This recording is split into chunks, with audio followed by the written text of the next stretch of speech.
Welcome to VIP రుచులు. నేనండి మీ శ్రావణి. ఈ రోజు మన షోలో ఒక విఐపిని పరిచయం చేయబోతున్నా. హీరోగా తన కెరియర్ ను స్టార్ట్ చేసి ఎమోషనల్ ఆర్టిస్ట్ గా ఎంతో పేరు సంపాదించి అలానే విభిన్నమైన పాత్రల్లో నటిస్తూ ఇప్పటికీ మనల్ని ఎంతగానో ఎంటర్టైన్ చేస్తున్న శ్రీ శివకృష్ణ గారే ఈ రోజు మన షోలో విఐపి.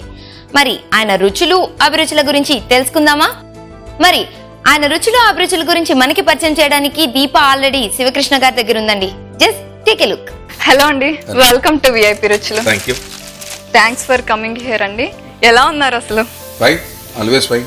కనిపిస్తుంది మీ ఫేస్ లో ఆ రిఫ్లెక్షన్, ఆల్వేస్ ఫైన్ అన్నట్టు. అండ్ అసలు శివకృష్ణ గారు అంటే ఒక స్పెషల్ ఇమేజ్ ఉంది ఆడియన్స్ లో.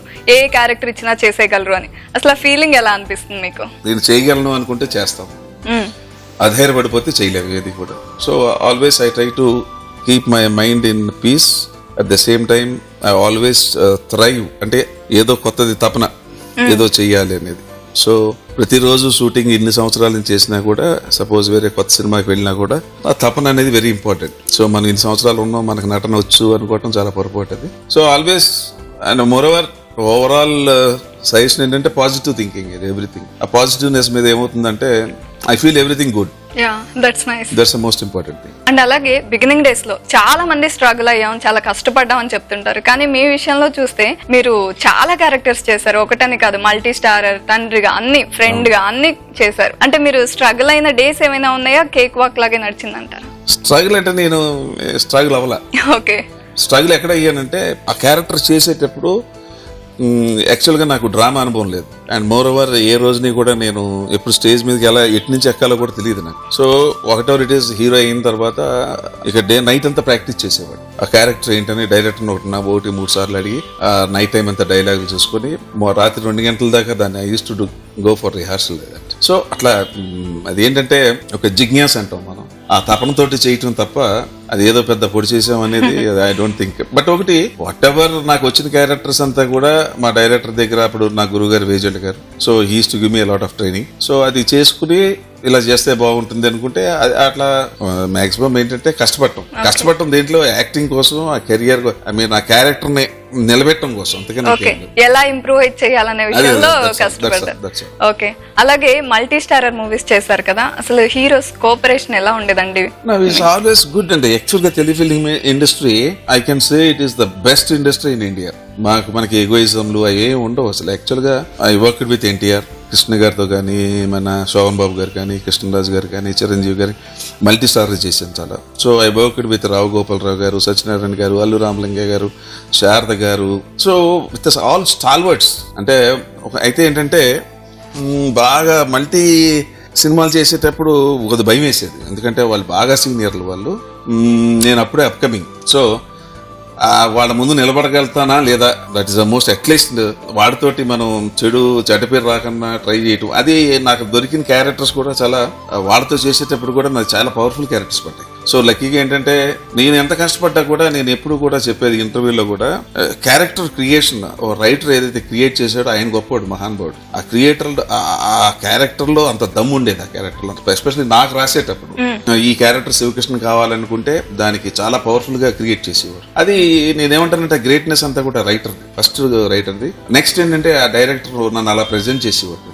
మూడోది ఏంటంటే వాళ్ళిద్దరూ పడ్డ కృషికి నేను మాక్సిమం ట్రై చేసేవాళ్ళు. అంటే ఇక ఆ ట్రై చేయటంలో ఏంటంటే త్రికరణ శుద్ధిగా చేసేవాడు. That is the main reason I was successful in always. మీరు చాలా రకాల క్యారెక్టర్స్ చేశారు, అంటే ఫ్రెండ్ గా కానీ, ఇంతకు ముందు నేను చెప్పినట్టు. కానీ ఎమోషనల్ సీన్స్ కి వచ్చేటప్పటికి చాలా అద్భుతంగా నటించేవారు. అంటే బ్యాక్ టు బ్యాక్ ఈ క్యారెక్టర్స్ రావడానికి కారణాలు ఏంటంటుంది?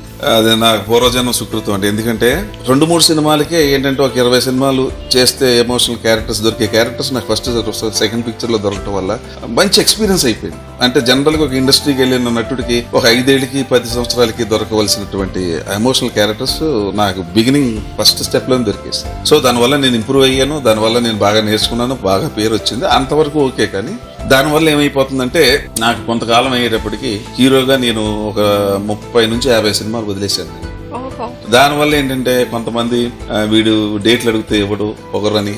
బట్ నేను ఎందుకు ఆ డేట్లు ఇవ్వలేదు అంటే అక్కడ నేను చూసింది ఏంటంటే నా కెరియర్ని ఆలోచించాను. డబ్బులు అనేది ఇప్పుడు నేను అట్లాగే ఇంకొక 25, 30, 40 సినిమాలు చేసి ఉంటుంటే emotional characters I would have been not here. మీరు నన్ను ఇంటర్వ్యూ చేసే పరిస్థితి వచ్చిండేది కాదు. డెఫినెట్గా ఏంటంటే స్టేల్ అవుట్ అయిపోయి ఉండేవాడిని. ఇక అక్కడితో ఆ క్యారెక్టర్ ఆ లైఫ్ అక్కడితో క్లోజ్ అయిపోయింది. సో నేను ఏం చేశానంటే ఇక అప్పుడు స్టాప్ చేసి ఏమన్నా ఎమోషనల్ క్యారెక్టర్స్ హీరోగా కానీ వాట్ ఎవర్ ఇట్ ఇస్ తగ్గించి పెర్ఫార్మెన్స్ క్యారెక్టర్స్ ట్రై చేశాను. సెంటిమెంట్ బాగా చేయగలడు కూడా అనిపించుకోవాలి అనుకోవటం కోసం మళ్ళీ నేను సినిమాలు తీయటం మొదలెట్టాను. ఆడపడిచి తీసాను. That was a sensational hit. So అట్లా ఏంటంటే నేను నా కొన్ని ఇవి కూడా నేను చేయగలను అంటానికి నేను సినిమాలు రావటం జరిగింది. అవన్నీ సినిమాలు సక్సెస్. నేను తీసిన సినిమాలు కూడా సూపర్ హిట్లు అయినాయి కాబట్టి I was proved in all manners. అంటే ఏదైనా చేయగలడు అనేది అది. మరి నేను పడ్డ రిస్క్ మరి అన్ని సినిమాలు వదిలేటువంటి ఫైనాన్షియల్ గా చాలా లాస్ అవుతుంది. బట్ లాస్ నేను ఆలోచించలేదు. నేను ఆలోచించిందంటే ఎక్కువ కాలం సినిమా ఇండస్ట్రీలో నిలబడాలి అంటే I have to do all sort of characters. అన్నీ చేయగలిగారు.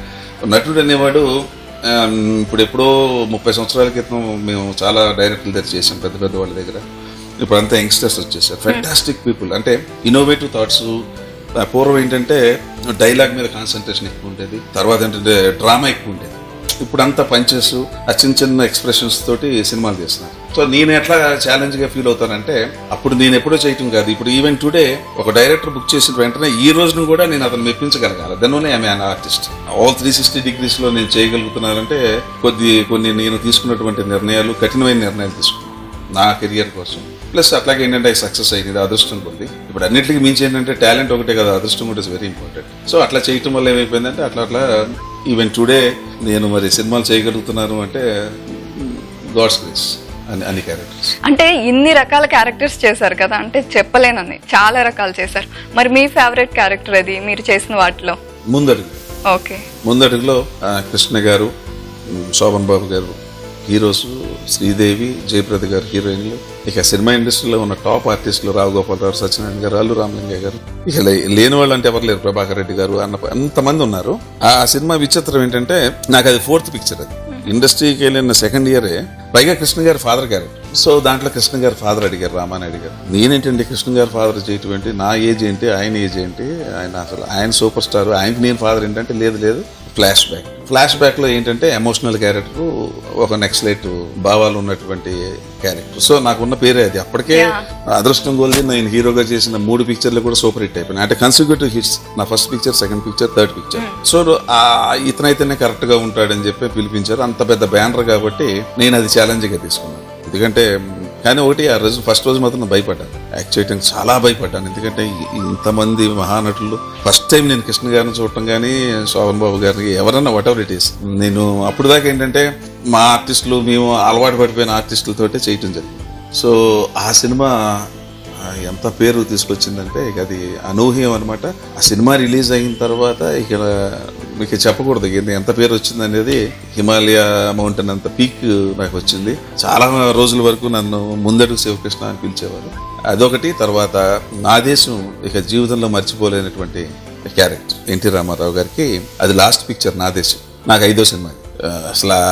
నేను అసలు సినిమా ఇండస్ట్రీకి రావటానికి కారణం ఆయనే, మహానుభావుడు. అంటే ప్రత్యక్షంగా కాకపోయినా పరోక్షంగా శనివారం నా చిన్నప్పుడు సినిమాకి మా ఫాదర్ ఎలా చేశారో ఆ శనివారం మాత్రం, ఆ రోజు మాత్రం ఎన్టీ రామారావు సినిమా తప్ప ఇంకో సినిమా చూసేవాడిని కాదు. So I want to become an actor seeing NTR, but I don't have any background. ఎవరు కనీసం అసలు యాక్చువల్గా మెడ్రాస్ ఎక్కడ ఉందో కూడా తెలియదు, నేను వెళ్ళలేదు అప్పటికి. సో నాకు తెలిసిన ఫ్రెండ్స్ లేరు, రిలేషన్స్ లేరు. ఇక ఎప్పుడు అలా అవుదాం అని చెప్పేసి సినిమా ఇండస్ట్రీకి నేను ఎంటర్ అవడం జరిగింది. సో నేను ఏ మహానుభావుని అయితే నేను దైవంగా కొలిచానో ఆ మహానుభావుడితో అవకాశం వచ్చినప్పుడు వదులుకోవటం నాకు ఇష్టం లేదు. అది యాక్ట్ చేశాను. అది ఆ రోజుని నేను ఇప్పుడు సినిమా ఇండస్ట్రీకి వచ్చి ఎన్ని సంవత్సరాలు అయింది పక్కకు పెడితే, నువ్వేం సంపాదించావంటే నేను సంపాదించిందల్లా నా దైవం, నా ఎన్టీఆర్ గారు నన్ను ప్రశంసించడం ఆ రోజుని. సో ఆయన నన్ను చాలా బాగా మెచ్చుకున్నాడు. ఆయన ఇక ఉబ్బి తబ్బైపోయిన ఆ సినిమాకి. బట్ ఆ సినిమా మాత్రం ముందడుగు ఎంతో నాకు నా దేశం. అంటే మీరు సాటర్డే ఎన్టీఆర్ గారి మూవీ చూసి ఇన్స్పైర్ అయ్యి ఇండస్ట్రీకి రావాలనుకున్నారా? అసలు ఇంట్రెస్ట్ ఏ ఏజ్ లో స్టార్ట్ అయిందండి నటన మీద? ఏమో తెలియదు. ఇప్పుడు ఆ చిన్నప్పుడు ఏం జరుగుతుంది అనేది అది మనం చెప్పలేం. ఎన్టీ రామారావు అంటే పరిస్థితి. ఇప్పుడు దీంట్లో కూడా నా సెల్లో కూడా ఎప్పుడు ఆయన సాంగ్స్ ఉంటాయి. ఆయన చూసేవాడిని, చూసి అదే నేను కూడా నటన. బట్ యాక్చువల్గా ఏంటంటే నా బొంద నాకు అసలు నటన అంటే తెలియదు, స్టేజ్ ఎక్కడం తెలియదు. బట్ ఏం చేయాలి సినిమా ఇండస్ట్రీకి వెళ్ళాలని చెప్పి సరే ఇక అప్పుడు నేనే ఒక చిన్న ఫస్ట్ హైదరాబాద్లో సినిమా తీద్దామని చెప్పి డిసైడ్ అయిపోయింది. సో యాక్చువల్గా నేను హైదరాబాద్లో నేను పరశు వెంకటేశ్వరరావు గారు, వేజుల గారు మాట్లాడుకుని మేము ముగ్గురం కలిపి సినిమా తీద్దామంటే ఎట్లా శివకృష్ణ ఇంత పెద్ద బడ్జెట్ అంటే డబ్బుల గురించి వరీ కాకుండా మొత్తం అంతా నేనే సోలో ప్రొడ్యూసర్, నేను తీస్తానని చెప్పి ఆ సినిమా నేనే ప్రొడ్యూస్ చేయడం జరిగింది. నేనే హీరోగా యాక్ట్ చేయడం జరిగింది. వేజుల గారు డైరెక్టర్ అండ్ పరశురి గారు రైటర్. ఓకే అండి, మనం ఫుడ్ టాపిక్ లోకి వెళ్ళిపోదాం. అసలు చైల్డ్హుడ్ డేస్ నుంచి వద్దాం. మీరు అప్పుడు ఏమి ఇష్టపడే వాళ్ళు, ఇప్పుడు మీ టేస్ట్లు ఎలా మారిపోయాయి అని. చిన్నప్పుడు ఏది ఎక్కువ ఇష్టపడి తినేవాళ్ళండి? చపాతి. ఓ, chapati. Even today I like that very much. Non-veg I am not so much interested right from my child. అంత ఇంపార్టెన్స్ లేదు నాకు. అడ్జస్ట్ అయిపోతాను. నాకు అది తినాలి ఇది తినాలని లేదు. చిన్నప్పుడు ఏది పెట్టినా తినేసేవాడిని. Okay, me all time favourite food ఏదండి? ఎప్పుడు నాకు ఇది బోర్ కొట్టదు, నాకు ఎప్పుడు ఇదే ఇష్టం. ఆల్ టైమ్ రోజు పెట్టినా తినేది ఏంటంటే మహా ఇష్టమైంది ఏంటంటే చాలా చిన్న కోరిక, పక్క వాళ్ళకి ఇబ్బంది కలగకుండా ఉండేది ఏంటంటే egg. That I like it very much. Okay, egg లో చాలా రకాలు మనం కుక్ చేయొచ్చు కదా, ఎక్కువ ఏది ఇష్టపడతారు? అట్లా ఏం లేదండి, ఎనీథింగ్ ఎగ్ ఉంటే చాలా మంచిది. అది ఎగ్గా కాదా, that is very important. Okay అండి, నవ్వేడేస్ యూత్ ని చూసుకుంటే అందరూ హెల్త్ కాన్షియస్ ఉంటున్నారు, కాకపోతే కరెక్ట్ గా గైడెన్స్ లేదు. తింటే హెల్తీ ఫుడ్ తినడం, లేకపోతే పూర్తిగా డైట్ అని మానేస్తున్నారు. అటువంటి వాళ్ళకి ఏం చెప్తారండి? అట్లా ఏంటంటే యాక్చువల్ గా డైటింగ్ అనేది చేయడం కూడా తప్పండి. డైటింగ్ అనేది there limitation for that. Dieting అంటే కడుపు మార్చుకుని అనేది that's not called dieting. The thing is you eat any number of times whatever it is, less quantity. ఇప్పుడు ఆకలిస్తుంది, ఎసిడిటీ పెరుగుతుంది. అది మనం డైటింగ్ అంటే ఎసిడిటీ పెరిగిందంటే అదొక రోగం అయిపోతుంది పిల్లలు. అట్లా కాదు, తినే ఫుడ్ తక్కువ తింటే దేర్ ఇట్స్ ది మ్యాటర్. ఎప్పుడు ఆకలిస్తే అప్పుడు లిటిల్ క్వాంటిటీ తీసుకోవటం అనేది ఇట్స్ వెరీ ఇంపార్టెంట్. అండ్ అలాగే ఇంత ఎక్స్పీరియన్స్ ఉన్న వ్యక్తిగా, ఒక ఆర్టిస్ట్ గా కానీ మా ఆడియన్స్ కి ఏం చెప్తారు? విఐపి రుచిలో ఆడియన్స్ కి అంటే దేని గురించి అంటారు? ఫుడ్ గురించి కానీ, లైఫ్ గురించి, కెరియర్ గురించి కానీ. పబ్లిక్ లో ఇప్పుడైతే హెల్త్ అవేర్నెస్ వచ్చేసింది. That is very very good thing in the society. So అందరు మార్నింగ్ వాకింగ్ వెళ్ళటం కానీ, అట్లీస్ట్ ఇప్పుడు జిమ్ కి వెళ్ళకపోయినా అట్లీస్ట్ వాక్ వెళ్తూ అదే వస్తుంది కాబట్టి ఇట్స్ గుడ్. నేను అనేది ఏంటంటే సాధ్యమైన మటుకి it's better not to touch non veg. Once in a while it's okay, but అదే పనిగా నాన్ వెజ్ తింటే మాత్రం because it contains all masala ingredients which spoil your stomach and all these things. As much as you take మన ఆకుకూరలు తింటుంటే that will be very good for health. And juices, whatever the available juices you have in the home or outside, that will be the best thing. అది food కు సంబంధించి. ఇక next life లో ఎట్లా ఉండాలి ఏంటంటే I'm not an expert and I'm not a master in that, but only thing is work very hard. Sincerity should be there, devotion should be there. Devotion and sincerity and honesty, whatever it is. ఒక work చేస్తున్నాం అంటే మనసు పెట్టి sincere గా పనిచేయాలి. That is my policy. పని చేసిన తర్వాత result is not in our hands. So చూసారు కదండి, శివకృష్ణ గారికి బాగా ఇష్టమైన వంటకం ఎగ్ కర్రీ. మరి దాన్ని ప్రిపేర్ చేసే ప్రాసెస్ లోకి వెళ్లే ముందు దానికి కావాల్సిన పదార్థాలు ఏంటో ఒక్కసారి చూద్దాం. గుడ్లు, ధనియాల పొడి, పచ్చిమిర్చి, గరం మసాలా, టమాటా, అల్లం వెల్లుల్లి పేస్ట్, ఉల్లిపాయలు, ఆయిల్, పసుపు, కారం, ఉప్పు, కొత్తిమీర, కరివేపాకు. సో చూసారు కదండి, ఎగ్ కర్రీకి కావాల్సిన పదార్థాలని మనం ఆల్రెడీ చూసేసాం. మరి ఇక ప్రాసెస్ లోకి ఎంటర్ అయిపోదామా? ప్రాసెస్ లోకి ఎంటర్ అవ్వగానే మనం ముందుగా చేయాల్సింది ఎగ్స్ ని ఉడకబెట్టుకోవడం అండి. దానికి ముందుగా మనం స్టవ్ ని వెలిగించుకుందాం. అలానే బౌల్ ని తీసుకుందామండి, చిన్న బౌల్ ఎగ్స్ ఉడకబెట్టుకోవడానికి. అలానే మనం ఎగ్స్ ని ఉడకబెట్టుకోవడానికి స్టవ్ ని సిమ్ లో పెట్టుకోవాలండి, లేదంటే ఎగ్స్ పగిలిపోతాయి. అలానే ఇందులో సఫిషియంట్ వాటర్ తీసుకుందాం. ఎగ్స్ మునిగేంత వరకు వాటర్ పోయాలి. అలానే ఇందులో ఇప్పుడు మనం ఎగ్స్ వేసుకుందాం. దీని మీద మూత పెట్టాలండి, ఎందుకంటే ఆవిరికే ఎగ్స్ ఈజీగా ఉడుకుతాయి కాబట్టి. మనం ఒక స్టవ్ మీద ఎగ్స్ ని పెట్టేసుకున్నాం కదండి. మరి ఇప్పుడు మీన్ వైల్ కొంచెం టైం పడుతుంది కాబట్టి మనం ఆనియన్స్ ని గ్రైండ్ చేసుకుందాం. ఆనియన్స్ ని కూడా కంప్లీట్ గా పేస్ట్ లా చేసుకోవాల్సిన అవసరం లేదండి, కొంచెం కచ్చాపచ్చాగా గ్రైండ్ చేసుకుంటే సరిపోతుంది.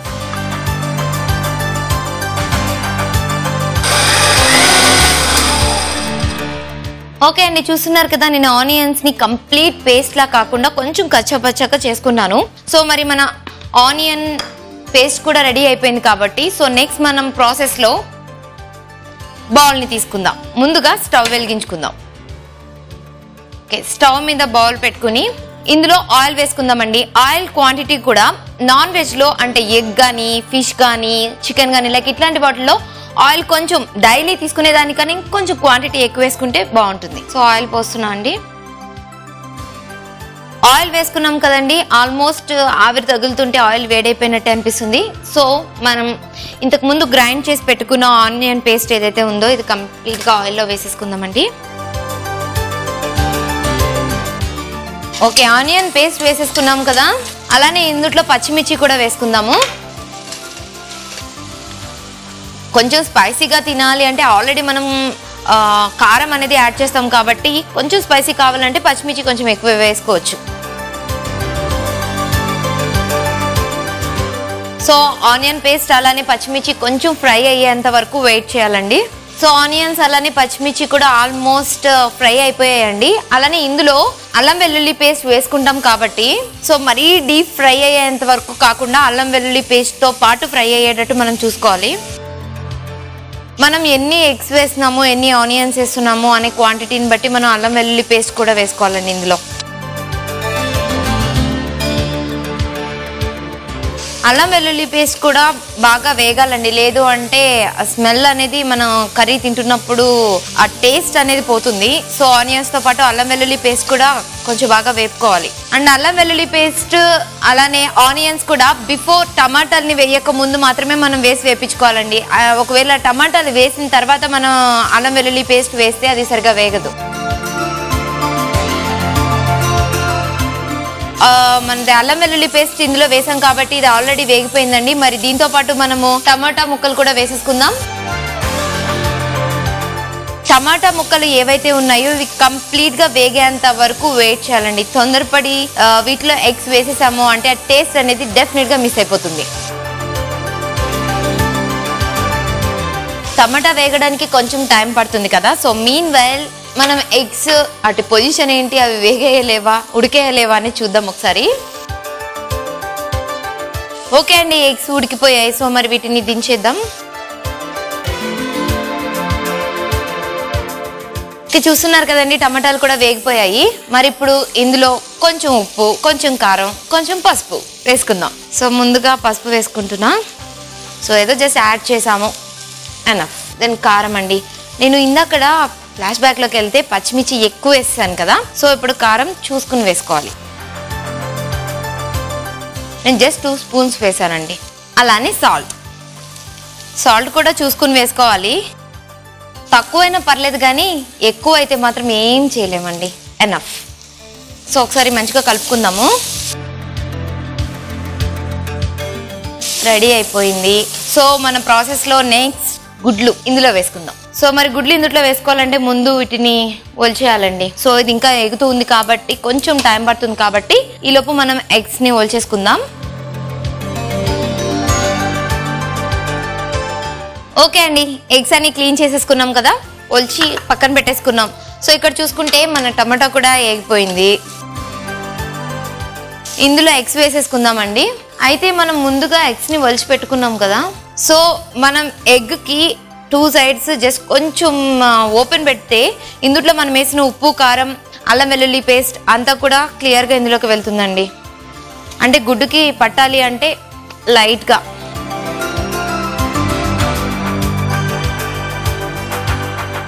ఓకే అండి, ఎగ్స్ ఇందులో వేసేసుకున్నాం కదా, కొంచెం మంచిగా కలుపుకోవాలండి. ఇందులో ఉన్న అల్లం వెల్లుల్లి పేస్ట్, కారం, ఉప్పు, పసుపు ఏవైతే ఉన్నాయో అవన్నీ కూడా ఎగ్ కూడా పట్టాలి కంప్లీట్గా.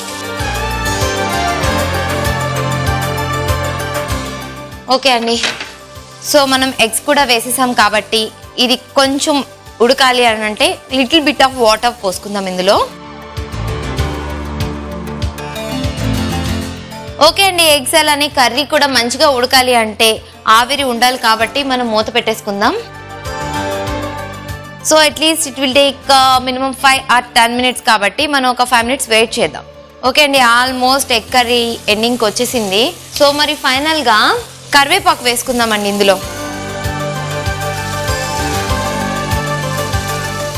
అలానే ఒకసారి కలిపేసుకుని సో ఆల్మోస్ట్ కర్రీ రెడీ అయిపోతుంది కాబట్టి లాస్ట్ ఎండింగ్లో ఫైనల్గా లాస్ట్లో ధనియాల పొడి అలానే గరం మసాలా మరీ ఎక్కువ కాకుండా just ½ spoons is enough.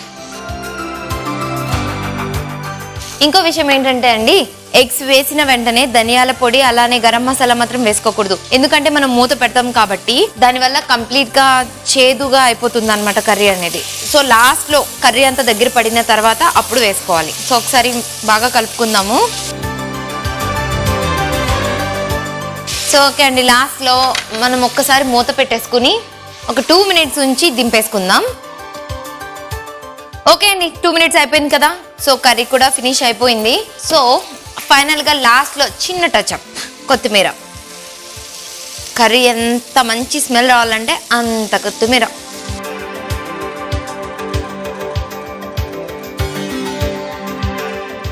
Okay అండి, ఎగ్ కర్రీ రెడీ అయిపోయింది. చూస్తుంటే స్మెల్ అయితే అదిరిపోయింది. మరి టేస్ట్ ఎలా ఉందో తెలుసుకోవాలంటే ఏం చెయ్యాలి? ఈ కర్రీని ఒక బౌల్లోకి తీసి దాన్ని ప్యాక్ చేసి శివకృష్ణ గారి దగ్గరికి పంపించాలి. సో ఆయన మరి నేను చేసిన ఎగ్ కర్రీ టేస్ట్ ఎలా ఉందో, ఆయనకి నచ్చినట్టుగా ఉందో లేదో ఆయన చెప్పేస్తారు. ఓకే, సో ఒక బౌల్ తీసుకుందాం. ముందుగా స్టవ్ ఆఫ్ చేసుకుని కర్రీని అంతా ఒక గిన్నెలోకి తీసుకుందాం.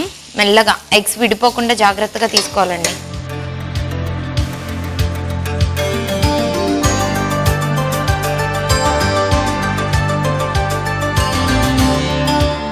చూస్తున్నారు కదండి, ఎగ్ కర్రీ రెడీ అయిపోయింది. సో మరి శివకృష్ణ గారి దగ్గరికి పంపించేద్దాం.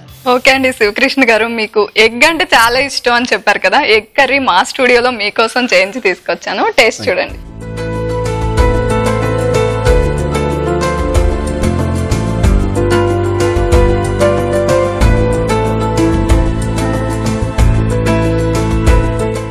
వెరీ నైస్ అండి.